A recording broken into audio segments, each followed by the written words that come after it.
let's go to the next topic, man. This is Scales topic. He wants to talk about some Nintendo Direct, man. Set us up. Let's talk about it. They had Nintendo Direct was yesterday. I'm pretty sure all you guys saw what was out and everything. It's been out for a day. You guys slept on it. A lot of news. If you take it as far as what was going where, I'm gonna keep it simple on like a first question. I'm just gonna pass around the room. I'll start with you, K. Asante. Can you give me something that anything at all that just stood out for you? More often than not, Nintendo Directs don't stand out to me. They usually don't. I'll be honest with you. I call it the abacus. I always have. It was obsolete the year it came out. I have an NVIDIA Shield that is far more powerful and it has exactly the same chipset, and it's 10 years old at this point. I see you, Dark. Every time I do this, he comes for me. I call it the abacus. You know, we're hoping that eventually the Switch 2 gets more powerful. It'll be the 8-track player. Good luck. You know, they always debilitate their hardware and let's be real. You know, they have great developers. They can make it shine. It's all good. But yeah, it seems to me like this whole thing was just so they can announce Grounded. That's what it was. The whole thing was this thing. They could be like, look, we got Grounded, which for the record, Grounded is a great game. More people should play it. I think it's great on Switch. It'll do well there. I'm surprised it took them this long to do that. They should have been doing that a long time ago. Just put it on Switch. It's fine. You know, so usually my thoughts when I watch a Nintendo Direct is, ooh, what is coming to Game Pass? Because 9 times out of 10, most of those things come to Game Pass. Yeah. This time it was kind of boring. It wasn't too much for me per se, but not everything's for me. Usually I watch that stuff and my kids are like, oh, I think my son and I were playing Mario versus Donkey Kong at the time. So, you know, it is what it is. They get my money, but it didn't call me too much this time.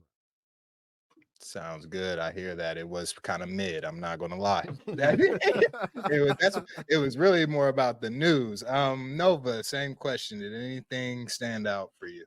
Man, I'm glad that y'all both said that because I thought it was kind of mid too, and I'm like, yo, is it just me? Like for a second, I was like, dang, like, is it just me? Right. But yeah, not the whole thing. There were a couple of games that kind of stood out to me. Specifically like Contra, because I just like classic Contra games, you know what I mean? But we've played Contra a billion times and they just kind of refreshened it up a little bit. I'm interested about the Sword Art Online game. Looked pretty cool with the 20 player multiplayer thing. That looked pretty dope. I haven't gotten a chance to play Shin Megami Tensei 5 by Atlas, so that'd be pretty cool to pick up. But I definitely thought of Black Viking when I saw that Unicorn Overlord game, so it's pretty cool to hear that he went and checked it out. I kind of figured he would. That is crazy. I did think, I was like, man, yeah, he would play that. Not only that. Yeah.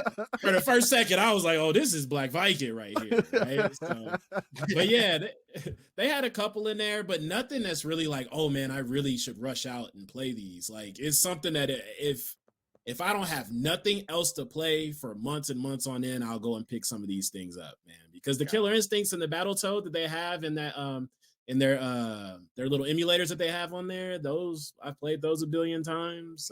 We played those on Super Nintendo, bro. Yeah. Just now. I will say though, the world of goo is an interesting inclusion because most people don't remember that is OG game. Like mobile when it first started had World of Goo. Like most people don't remember that it is part of I think the first crop of iOS games that ever came out, and they're still kicking it. You know, it's cool. But again, it's not something you run out and go buy a console for. No, and that's the thing, man. And they really need to pick it up. They have been kind of hanging out back there, you know, when it comes to powerful consoles for way too long now, man. And I do enjoy their first party games because mechanically they're fun, man. They're not going to look as great as an Xbox or a PlayStation game, but you're going to get a good time out of the gameplay, you know. Right.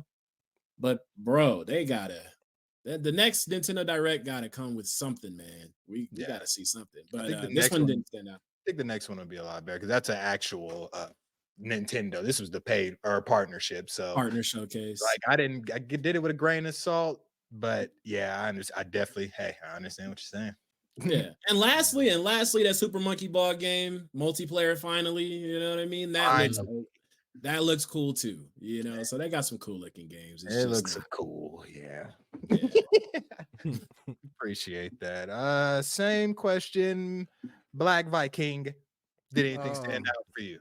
Well, yeah, of course. Y'all already called it. I think I messaged you guys in the chat. It was like, bro, Unicorn Overlord all day, right? I saw it on Xbox for, was it $69.99, right? And I was like, I'm a probably, I already pre-ordered it, but I don't know if I'm a canceler or not. It just depends. For that price, for the level of detail for this game, right?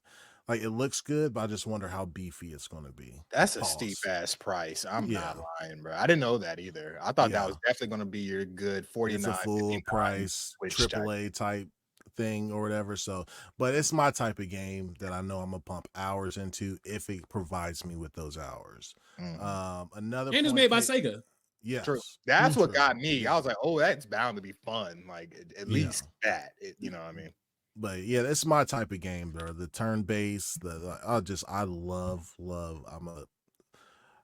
those type of games. Because they don't make very many of them, right? Like the turn based stuff is going out of style for a lot of people. Like, but that's my jam. So, and then Asante brought another point talking about they had this direct to show Grounded. I'm almost positive that's the case. Like was a Nintendo partnership direct. I'm almost positive that's the case to show the partnership between Xbox and Nintendo, because the rumors were that they postponed the direct because of the business update, right? So the business update happened close to around the same time the Nintendo Direct was supposed to happen, and they didn't tell us what the 4 games were because they wanted those to be announced by the partners, and then the Nintendo Direct comes out, and then boom. The timing is impeccable. Yeah. Imagine if they would have told us to wait for 2-3 more weeks. Listen, I think it was, I don't know why they didn't do that before, because they were going to wait to do the business direct like in March or something like that, March or April. If Nintendo would have came out and did that, even though those rumors were swirling and they didn't officially hear anything from Xbox, I think Twitter would have been crazier than what it was the last couple of weeks. Oh, right. Yes, I agree. To have Nintendo announce those games versus Xbox coming out talking about pushing out some games from other platforms. Yeah, so that would have looked crazy. It really would have. Yeah.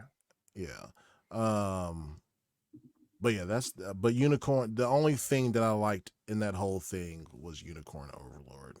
That's it. And then the Epic Mickey thing looked cool, but I was like, I'm not buying that. That's a remaster too, I believe. Yeah, so I'm not buying that. So Unicorn Overlord, it is for me. Not bad. I agree with all you guys are saying. It was a pretty mid show. Wasn't much shown. Grounded and Pentiment were not for some reason, but they were the stars of the show, solely due on the partnership between Xbox and Nintendo. So I will pretty much agree. Some of my favorite things, I know it's weird. The one that I had that kind of caught my attention was the Dark Souls like crab game where you you get change your shell out and stuff like that. I was like, dang. I was like, that's my Steve. I'm into just a lot of games, so I wouldn't have another Crab's Treasure. I think something like that. Yeah. I thought that was pretty cool. I was like, that fits Nintendo. I was like, and not only that, Nintendo don't have any Souls like, so there's nothing like that to feel that on their console really. But I thought that was pretty cool. He was getting shell knocked off. I'm sure the shells give different powers. And it's a Dark Souls, so it's gonna be difficult. I thought that was my like standout of the show, aside from the news of Grounded and Pentiment. Another question I have, how should I phrase this? How do you guys feel about what Xbox did as far as the partnership? Do you guys feel like these were the games that could have gone? Good news, bad news? Did it shake up the world? Was it exactly what you wanted to hear from them after making you wait that time? Asante, how did you feel about that news? So okay, let me hedge my bet before people start throwing the virtual tomatoes at me, and say first and foremost, I think you feel about this situation depending on how you come to gaming. I game everywhere, and when I say I game everywhere, I mean I game everywhere. I'm a little bit of a power user, so I will buy a game off the Abacus, strip it, put it on the old A1 Pro, and play at 4K 160 because I can do that. Like, you don't limit me. I do what I do, and within legal limits. Now, people. Okay. But still, I could do that. So when this stuff happened, and we knew, I've been saying it over and over again. This is a sea change, right? It's going down. Search your soul, because you console warriors have lost the thread. They no longer are okay with the back and forth. They're done. They are. Like, they're done with that back and forth. They want to turn their competitors into partners. That's what Microsoft does, right? They have Dell. They have it. I work with them all the time. And basically that's what they do. They turn their competitors seemingly into partners by, I throw you a bone, you throw me a bone, and now we're working together for the greater good. This is what I saw with that partner direct. The bit of smoke that I have for them when it comes to that is, oh, it's just 4. Stop it. Stop misleading your hardcore community that will come and bring the pitchforks to you next week or the week after or in 2 months or in 5 months. Stop with the, oh, it's just last year's model and it's just 4 of them. They're all going. They just are. Come on. Right? Now the crazy consternation in the streets was useful, because I have no prior knowledge, but I will contend that let them know how crazy y'all would get if it goes down. So they pumped the brakes a little and slowed it down. But everything you heard has to be true. Come on. Everything. And you know why I believe that? Think about it this way. This company is now officially the most valuable company in the world. You do not become the most valuable company in the world by leaving money on the table. Okay? Let's think about it just for a brief moment. What projects were in the middle of being made when they purchased all these studios? Think about it. Yep. Grounded, they have PlayStation code. Avowed, they have PlayStation code. Starfield, they have PlayStation code. All of them do. They were all in the middle of AAA development, multi-plat development, when they were purchased and became first party. So what happens after 4 years of effort and money tossed in? Does this $1 trillion company that's known for making money go, all that effort you did, yeah, throw that in the bushes. You're now Xbox only. No, of course not. They literally have code sitting there that they could put on a platform and make money. Why would they not? Your definition of success as a console main who wants to see them dethrone PlayStation, that's your definition of success. They could give 2 shits about that. They want money. And they see this thing that's just sitting there that no sunk cost, it's just sitting there. And I'm going to slow down because it'll hurt your feelings? Get out of here with that. That's some bullshit. Like, it just is. So if I have smoke for them, hold them by the hand. Poor shoemaker, come here. Let me tell you about this thing called the tire. It's amazing, right? This is the conversation we need to be having with the community. Not, oh, it's only 4, just the tip. Yeah, okay. Get out of here with that. That's the only bit of smoke I have for them. As far as what it will do for the community, I feel like they didn't say too much. They didn't change too much. Same things are still being said. They didn't move the needle for me at all, right? Because they said where Game Pass exists, and these games are not where Game Pass exists. Right. So that tells me you are not to be trusted when you say when Game Pass exists, because it existed then, it doesn't exist now, and the rules have changed, right? For me, it doesn't bother me none.